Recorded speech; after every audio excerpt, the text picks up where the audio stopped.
رحمۃ اللہ وبرکاتہ۔ وعلیکم السلام ورحمۃ اللہ وبرکاتہ۔ الحمد للہ وکفا والصلاۃ والسلام علی محمد المصطفى وعلى آلہ واصحابہ الذین سعیدوا فی معارج الحق والہدى وخلفائے ساداتنا ابی بکر الصدیق الاکبر وعمر الفاروق الاعظم وعثمان ذی النورین واسد اللہ الغالب علی المرتضی وابنه الامام حسن المجتبى وصبته الامام حسین الشہید دافع الکرب والبلاء وامهما سیدۃ النساء فاطمۃ الزہراء وابنه عبد القادر سیدنا غوث الورى وسراج امتی ابی حنیفۃ امام ائمۃ الہدى وامام اہل سنتہ مجدد الاعظم لدینہ وشریعتہ سیدنا احمد رضا وابنه الشیخ المفتی الاعظم مصطفی رضا وابنه سیدی وسندی وذخری الشیخ المفتی اختر رضا وجميع اهل السنة وجماعة دائما ابدا ابدا اما بعد فاعوذ بالله من الشيطان الرجيم بسم الله الرحمن الرحيم ما آتاكم الرسول فخذوه وما نهاكم عنه فانتهوا صدق الله مولانا العظيم درود شریف پڑھیں اللهم صل على سيدنا مولانا محمد معدن الجود والكرم وآله وصحبه وبارك وسلم۔ حضرات، آج حسن شہید کی مسجد میں چلنے والے مدرسے کا بھی وہی نام ہے نا، دارالعلوم حسن شہید سے فارغ ہونے والے 16 حفاظ کرام کی دستار بندی کے لیے ہم اور آپ حاضر ہوئے۔ بلفظ دیگر اپنے ہی لگائے ہوئے پودے کو ہرا بھرا دیکھنے کے لیے ہم اور آپ جمع ہوئے ہیں۔ اللہ تعالی ہم سب کی حاضری کو قبول فرمائے، اس محفل کو دنیا و آخرت میں ہم سب کے لیے ذریعہ نجات بنائے۔ مولا کریم دارالعلوم حسن شہید کو حضرت حسن شہید بابا رحمۃ اللہ تعالی علیہ کے صدقے میں خود ترقی عطا فرمائے، یہاں سے فارغ ہونے والے حفاظ کرام کو اور ہم سب کو علم نافع اور عمل صالح کی توفیق عطا فرمائے اور اسلامی زندگی اور ایمانی موت نصیب فرمائے۔ وقت کافی ہو چکا ہے، چند باتیں آپ کو سماعت کرنی ہیں۔ اللہ تعالیٰ نے قرآن پاک کے 27ویں پارے میں سورہ طور میں سارے انسانوں سے 3 سوال فرمائے ہیں۔ اللہ تعالیٰ انسانوں سے پوچھتا ہے ام خلقوا من غیر شیء ام هم الخالقون ام خلقوا السماوات والارض۔ یہ انسان خود بخود پیدا ہو گیا ہے؟ کچھ گھاس ایسی ہوتی ہے کہ بغیر اگائے اگاتی ہے، کیا یہ انسان بھی اگایا ہے؟ یہ پہلا سوال ہے۔ دوسرا سوال ہے ام هم الخالقون، کیا اس انسان نے اپنے آپ کو خود پیدا کیا ہے یا اپنے آپ کا خالق ہے؟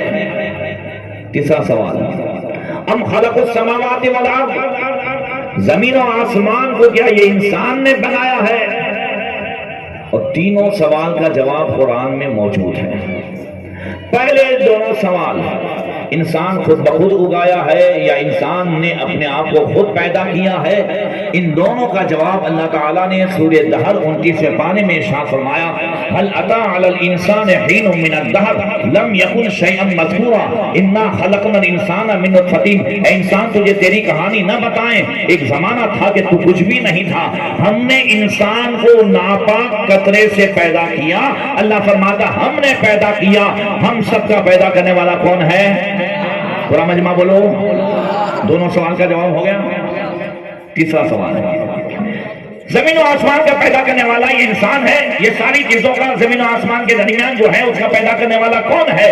تو اللہ تعالیٰ فرماتا ہے 26ویں پارے میں وَلَقَدْ خَلَقْنَا السَّمَاوَاتِ وَالْأَرْضِ وَمَا بَيْنَهُمَا فِي سِتَّةِ أَيَّامٍ، یقیناً ہم نے زمین و آسمان اور اس کی درمیانی چیزوں کو 6 دنوں کے اندازے میں پیدا فرمایا۔ زمین و آسمان اور ساری چیزوں کا پیدا کرنے والا بھی کون ہے؟ سوال بھی قرآن میں ہے، جواب بھی قرآن میں ہے۔ پھر اللہ نے یہ سوال کیوں فرمایا؟ جب سوال ہے جواب بھی ہے تو اللہ نے یہ سوال کیوں فرمایا؟ مفسرین فرماتے ہیں کہ مقصد یہ ہے کہ اے انسانوں، اگر خود بخود اگائے ہو یا تم نے اپنے آپ کو پیدا کیا ہے تو تمہاری مرضی جیسے چاہو زندگی گزارو، تم پر کوئی روک ٹوک نہیں ہے۔ اگر زمین و آسمان اور اس کی ساری چیزوں کو تم نے بنایا ہے تو تم مالک ہو، جیسے چاہو یوز کرو۔ پھر شراب اور شربت میں فرق نہیں، پھر حلال اور حرام میں تمیز نہیں، پھر زناکاری اور نکاح میں کوئی فرق نہیں، پھر بیاج میں اور بزنس میں کوئی فرق نہیں۔ اور اگر یہ حقیقت ہے کہ ان چیزوں کو تم نے نہیں پیدا کیا ہے اور تم نے اپنے آپ کو بھی پیدا نہیں کیا ہے، ان سب کا پیدا کرنے والا اللہ ہے، تو پھر تمہیں بھی دنیا میں اپنی مرضی سے نہیں جینا ہے، تمہیں بھی دنیا میں اپنی مرضی سے یہ چیزیں استعمال نہیں کرنی ہے۔ اے اللہ کس کی مرضی سے استعمال کرنی ہے؟ فرمایا میں خالق ہوں، میری مرضی سے استعمال کرنی ہے۔ اے اللہ تیری مرضی کیا ہے ہمیں کیسے پتا چلے؟ فرمایا ما آتاکم الرسول فخذوہ وما نہاکم عنہ فانتہوا، میرا محبوب جو دے وہ لے لو، جس سے روکے اس سے رک جاؤ، اسی میں میری مرضی ہے۔ سبحان اللہ سبحان اللہ۔ توجہ ہے نا؟ بات سمجھ میں آ رہی ہے؟ میرا محبوب جو دے وہ لے لو۔ آگے بڑھنے سے پہلے یہاں پہ ایک بات کروں، اس سے پتا چلا کہ ہمارے آقا دیتے ہیں، زور سے بولو آقا کتنا دیتے ہیں، کتنا دیتے ہیں۔ ایک حدیث سے اندازہ لگائیں، ایک جنگ میں صحابہ ساتھ میں تھے، حضرت ابو ہریرہ بھی تھے، کھانا ختم ہو گیا، کسی کے پاس توشہ نہیں رہا، سفر میں کھانے کا نہیں رہا۔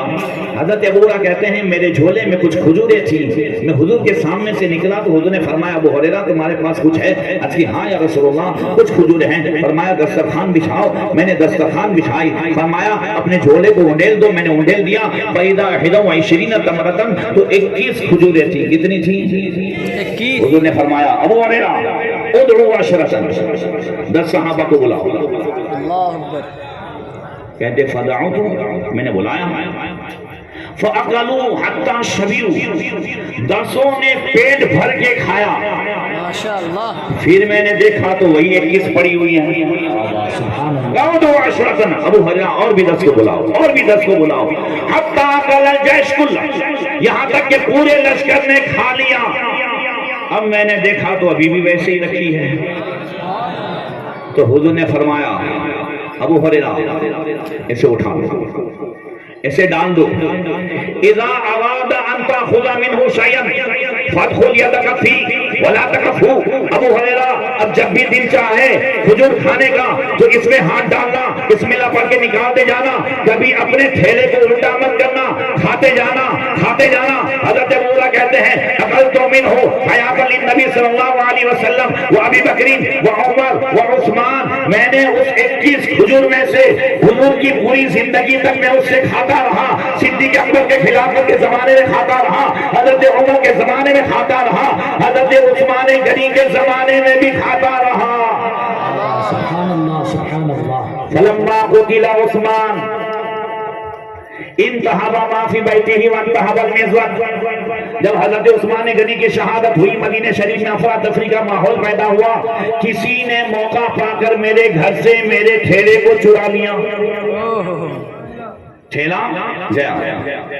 اب صحابہ و تابعین سے ابو ہریرہ پوچھتے ہیں الا اخبرکم کم اکلتم منہ، میں تمہیں بتاؤں میں نے اس میں سے 21 کھجور میں سے کتنی کھجور کھائی ہوگی؟ صحابہ کہتے ہیں ہاں بتاؤ کتنی کھائی؟ کہ اکلتم منہ 100 وسقا واخذت منہ 50 وسقا فی سبیل اللہ، میں نے 200 وسق سے زیادہ کھجور کھائی، 50 وسق کھجوریں اللہ کی راہ میں خیرات کی۔ ایک وسق ہوتا ہے 60 سا کا، ایک سا ہوتا ہے 4 کلو 90 گرام کا۔ موجودہ محققین کہتے ہیں ابو ہریرہ نے 21 کھجور میں سے 9 ٹن کھجوریں سبحان اللہ سبحان اللہ اللہ کی راہ میں خیرات کی۔ اللہ اب اکبر۔ 45 ٹن کھجوریں خود کھائی۔ کیا بات ہے۔ 21 کھجور میں سے ابو ہریرہ 45 ٹن کھاتے ہیں، 9 ٹن خیرات کرتے ہیں، اور قیامت تک آنے والے کو عقیدہ دیتے ہیں کہ میرے کریم سے گھر قطرہ کسی نے مانگا، دریا بہا دیے ہیں، دودھے بہا دیے ہیں۔ نعرہ تکبیر، نعرہ رسالت، یا رسول اللہ۔ حضور دیتے ہیں۔ اب ہمیں اس پر آنا ہے کہ اللہ نے فرمایا کہ تمہیں میری مرضی سے ہی جینا ہے، اپنی مرضی سے ان چیزوں کو استعمال نہیں کرنا. تو اب حضور نے ایک حدیث میں ارشاد فرمایا ما من شیء یقربکم الی الجنہ الا عبدتکم بی وما من يقربكم الى الجنه ويبعدكم من النار الا عبدتكم بي وما من شيء يقربكم الى النار ويبعدكم من الجنه الا نهيتكم عنه. نبی نے فرمایا ہر وہ کام جو تمہیں جنت کے قریب کر دے، زور سے کہہ دو، اور جہنم سے دور کر دے، اللہ کے رسول نے فرمایا وہ سارے کاموں کا میں تمہیں حکم دے چکا ہوں. اور ہر وہ کام جو تمہیں جہنم کے قریب کر دے، وہ جنت سے دور کر دے، مالک جنت فرماتے ہیں وہ سارے کاموں سے میں تمہیں روک چکا ہوں. اب ایک حدیث پیش کرتا ہوں آج. یہ حدیث کا کچھ ہی حصہ میں آپ تک پہنچا سکوں گا، میرا ٹائم ختم ہو جائے گا. پھر کبھی موقع ملا تو آگے کی حدیث انشاءاللہ پیش کی جائے گی. بڑی طویل حدیث ہے.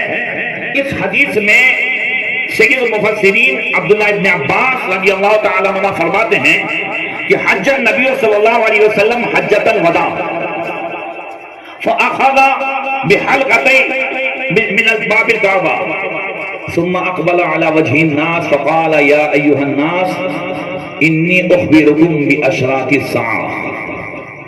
حضور نے آخری حج فرمایا تو ایک دن کعبے کے اندر تھے، صحابہ ہزاروں کی تعداد میں تھے. حضور ان کی طرف متوجہ ہوئے اور فرمایا اے لوگوں آج میں تمہیں کچھ قیامت کی نشانیاں بتانا چاہتا ہوں.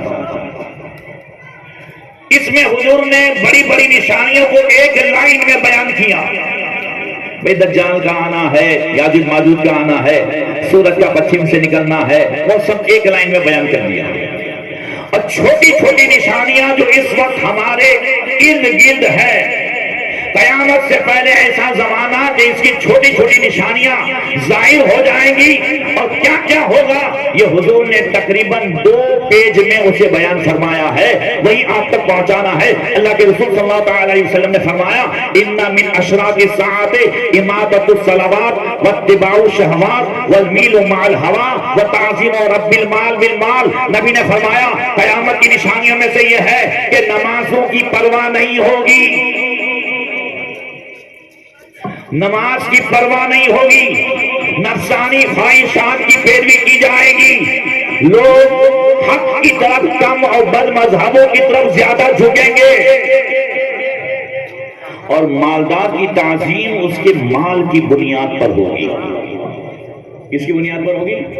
اس کے اخلاق، کیریکٹر، کردار، نرم صفاؤں کی بنیاد پر نہیں. اگر نہیں تعظیم کریں گے تو یہ مال نہیں دے گا. اور دوسری حدیث میں سید صاحب آیا ہے اکرم الرجل مخافۃ الشر، آدمی کی تعظیم اس کے شر کی بنیاد پہ کی جائے گی کہ اگر تعظیم نہیں کریں گے تو نقصان پہنچائے گا. حدیث کا پہلا جملہ دیکھو گے نمازوں کی پرواہ نہیں کی جائے گی. پورا مجمع بولے آج نمازوں کی پرواہ ہے.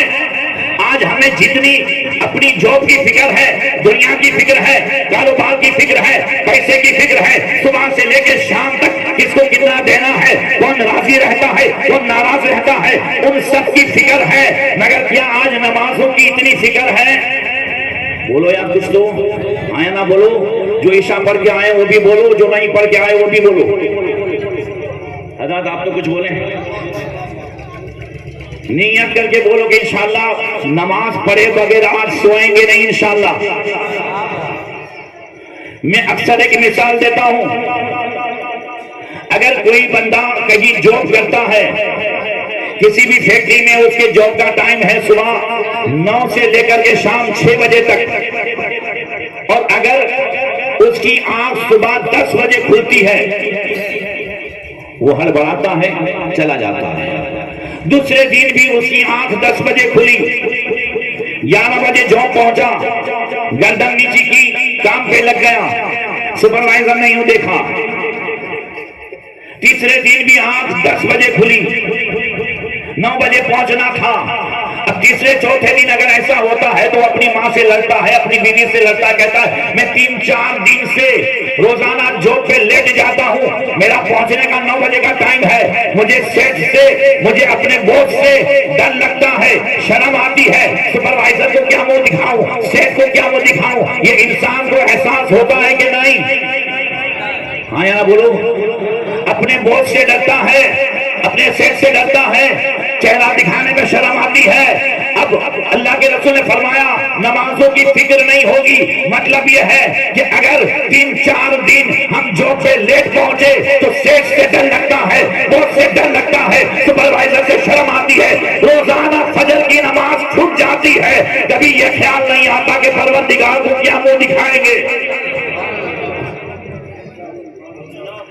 کبھی یہ خیال نہیں آتا کہ اللہ تعالیٰ کو اور اس کے حبیب صلی اللہ تعالیٰ علیہ وسلم کو، جس مصطفیٰ نے ہر جگہ ہمیں یاد کیا، زور سے بولو بولو، ہر جگہ ہمیں یاد کیا ہے کہ نہیں؟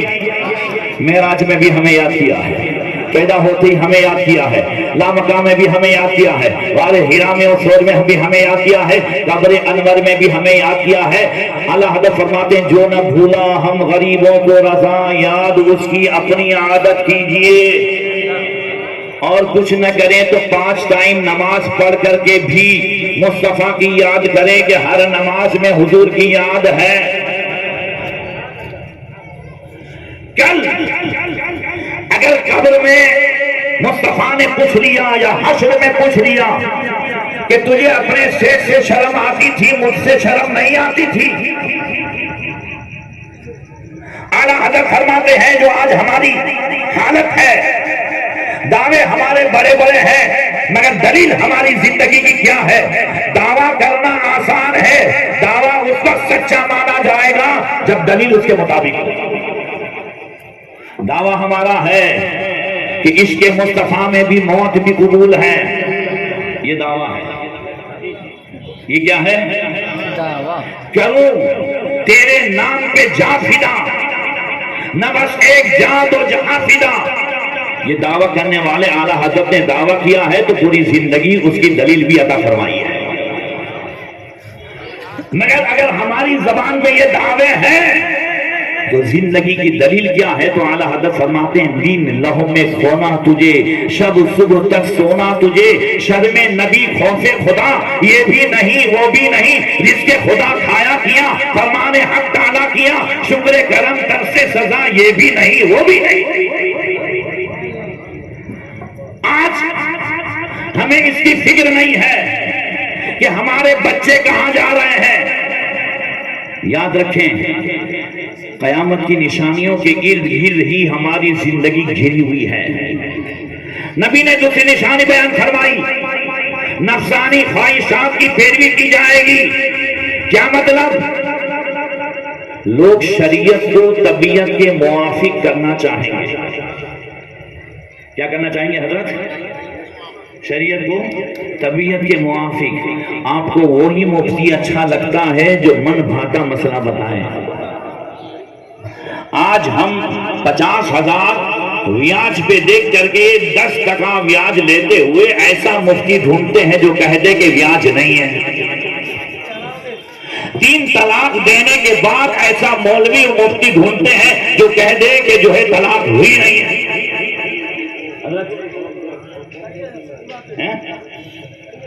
اور اگر اہل سنت میں مفتی نہ ملے تو اہل حدیث میں ڈھونڈیں۔ ارے آپ سوچے تو صحیح، میں ماں بہنیں بھی بیٹھی ایک بات کرتا ہوں، طلاق سب سے زیادہ کیوں ہو رہی ہے آج؟ بہت ساری وجوہات ہیں اور اس میں سے ایک وجہ یہ بھی ہے ماں بہنوں کی زبان۔ جب مرد غصے میں ہوتا ہے اور مرد کہتا ہے میں دے دوں گا طلاق دے دوں گا، عورت سامنے سے کہتی دے دینا تیرے پاس میں تیور ہے تو دے دے، اور یہ دے دیتا ہے تو پھر روتی ہے۔ اللہ نہ کرے کسی کے ہاتھ میں بندوق ہو، اس میں 3 گولی ہو، مثال دے رہا ہوں، کتنی ہو؟ 3 ہی گولی دی ہے اللہ تعالیٰ نے۔